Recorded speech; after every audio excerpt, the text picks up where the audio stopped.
बिहार की राजनीति का स्वाद ही कुछ अलग है। यहाँ हर चुनाव एक नई कहानी लिखता है। बड़े बड़े वादे, नारों की गूंज और गठबंधन की उठापटक तो हमेशा रहती है, लेकिन चुनाव का असली मजा उन सीटों में छिपा होता है जहां हार और जीत का फैसला कुछ सौ वोटों से होता है। विधानसभा की करीब 3 दर्जन सीटें ऐसी हैं जहां पिछले चुनाव में जीत और हार का अंतर इतना मामूली था कि गिनती के समय हर राउंड पर उम्मीदवारों की सांसें अटक रही थी। अब जब फिर से चुनाव की आहट सुनाई देने लगी है और अक्टूबर में ऐलान होने की चर्चा है, तो बिहार की रियासत में सबसे ज्यादा फोकस इन्हीं करीबी मुकाबलों वाली सीटों पर है। सबसे पहले हिलसा की चर्चा करना जरूरी है। 2020 के चुनाव में हिलसा सीट पर जो हुआ वह भारतीय लोकतंत्र की किताब में सुनहरे अक्षरों में लिखा जाएगा। जेडीयू के कृष्ण मुरारी शरण ने राजद के शक्ति सिंह यादव को हराया, लेकिन जीत का अंतर कितना था? सिर्फ 12 वोट। हाँ, पर चुनाव में लाखों वोट पड़े, लेकिन आखिर में फैसला महज दर्जन भर वोटों से हुआ। एक दो परिवार के वोट इधर उधर हो जाते तो तस्वीर ही पलट जाती। उस समय राजद ने चुनाव आयोग पर सवाल उठाए थे, लेकिन रिजल्ट वहीं रहा। इस एक सीट ने साफ कर दिया था कि बिहार की राजनीति में कभी भी कुछ भी हो सकता है। यही वजह है कि हिलसा आज भी हर चुनावी विश्लेषण का अहम हिस्सा बनी रहती है। अब बात करते हैं रामगढ़ और कुढ़नी की। रामगढ़ सीट पर 2020 में राजद के सुधाकर सिंह ने महज 189 वोटों से जीत दर्ज की थी। इतनी मामूली जीत के बाद भी उन्हें एक बड़ी जिम्मेदारी मिली। वे लोकसभा पहुंच गए। सीट खाली हुई तो उपचुनाव में यह भाजपा के खाते में चली गई। यही बिहार की राजनीति का खेल है, जहां एक बार मामूली अंतर से जीत मिल जाए, वहां अगली बार विपक्ष पूरी ताकत झोंक देता है। कुढ़नी सीट का भी यही हाल रहा। 2020 में राजद के डॉक्टर अनिल सहनी ने केवल 712 वोटों से जीत दर्ज की थी, लेकिन बाद में उनकी सदस्यता ही रद्द हो गई और उपचुनाव में भाजपा से सीट हथिया ली गई।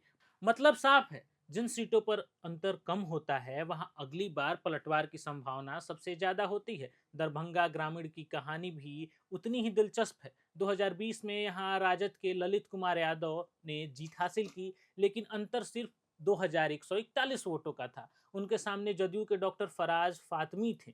अब हालात बदल चुके हैं।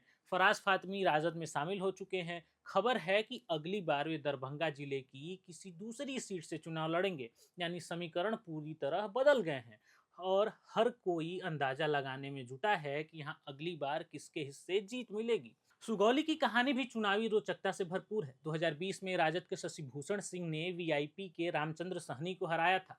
अंतर था महज 3447 वोटों का। अब वीआईपी और राजद एक ही गठबंधन में है। नया नया समीकरण बताता है कि जिन सीटों पर पहले करीबी मुकाबला था, वहां अब एक तरफा जीत भी हो सकती है। वहीं सिमरी बख्तियारपुर सीट पर वीआईपी के मुखिया मुकेश सहनी 2020 में राजद उम्मीदवार से केवल 1759 वोटों से हार गए थे। अब वे राजद के साथ हैं। इसका सीधा मतलब है कि अगली बार यहाँ महागठबंधन को बड़ा फायदा हो सकता है। कई बार निर्दलीय उम्मीदवार भी चुनावी गणित बिगाड़ देते हैं। चका इसका उदाहरण है। यहाँ 2020 में निर्दलीय सुमित कुमार सिंह ने राजद की सावित्री देवी को सिर्फ 581 वोटों से हराया था। बाद में उन्होंने नीतीश कुमार की सरकार को समर्थन दिया और मंत्री भी बन गए। यानी छोटी जीत कभी भी बड़े गठबंधन का हिस्सा बन सकती है।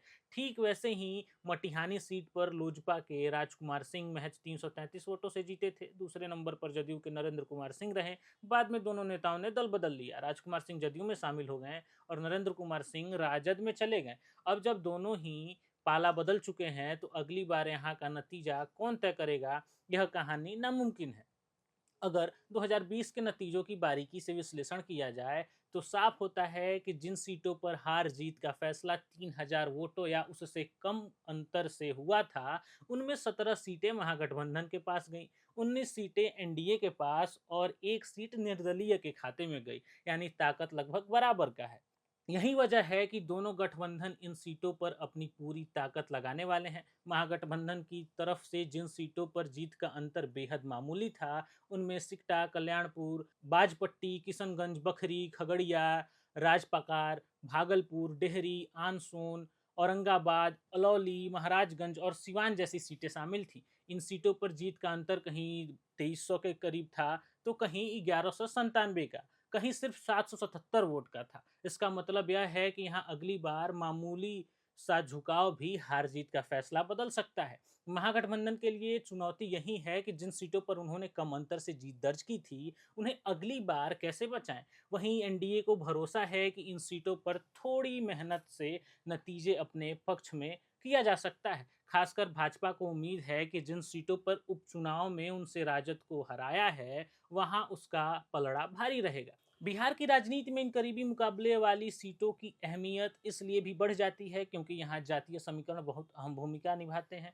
एक पंचायत का मूड बदल गया, किसी जाति ने अपना झुकाव बदल लिया या किसी उम्मीदवार ने अपनी चुनावी मैदान में उम्मीद से ज़्यादा अच्छा प्रदर्शन कर दिया, इतना काफ़ी होता है। हार जीत तय करने के लिए यही वजह है कि सीटें दोनों गठबंधन के लिए जीवन मरण का सवाल बन जाती हैं। महागठबंधन की राजनीति साफ है। जिन सीटों पर पिछली बार हार का अंतर कम था, वहां इस बार जीत छीनना है। वीआईपी का राजद के साथ आना, फराज फातमी जैसे नेताओं का पाला बदलना और सीट बंटवारे में नया फॉर्मूला, ये सब महागठबंधन को बढ़ दिला सकते हैं।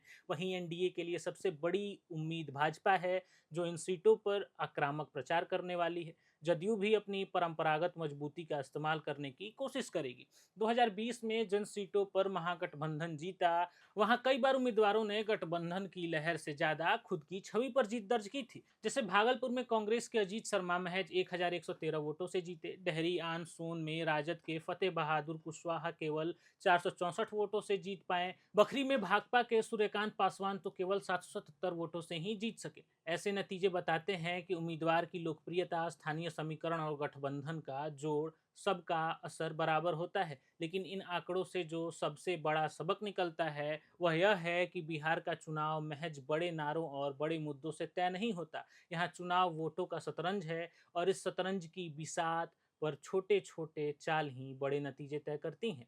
अगर हिलसा में 12 वोट इधर उधर हो जाते तो आज जदयू के विधायक वहां ना होता।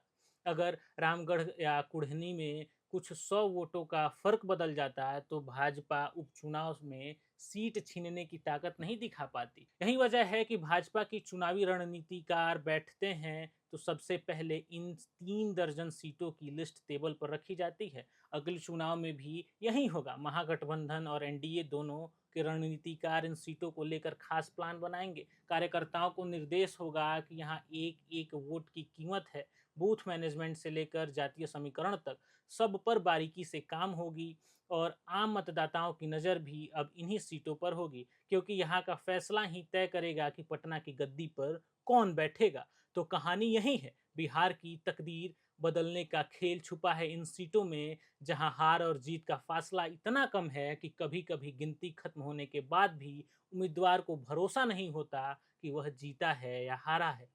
हिलसा, रामगढ़, कुढ़नी, दरभंगा, ग्रामीण सुगौली, सिमरी, बख्तियारपुर, चकाई, मटिहानी और दर्जनों दूसरी सीटें इस बार भी वही कहानी दोहराने वाली हैं। चुनावी सरगर्मी तेज हो रही है, नेता मैदान में उतरने लगे हैं और जनता भी अपनी गिनती जोड़ने में लगी है। अब देखना यह है कि जब अक्टूबर में चुनावी बिगुल बजेगा तो इन सीटों पर किसकी चाल भारी पड़ती है, बिहार की सियासत किस करवट बैठती है।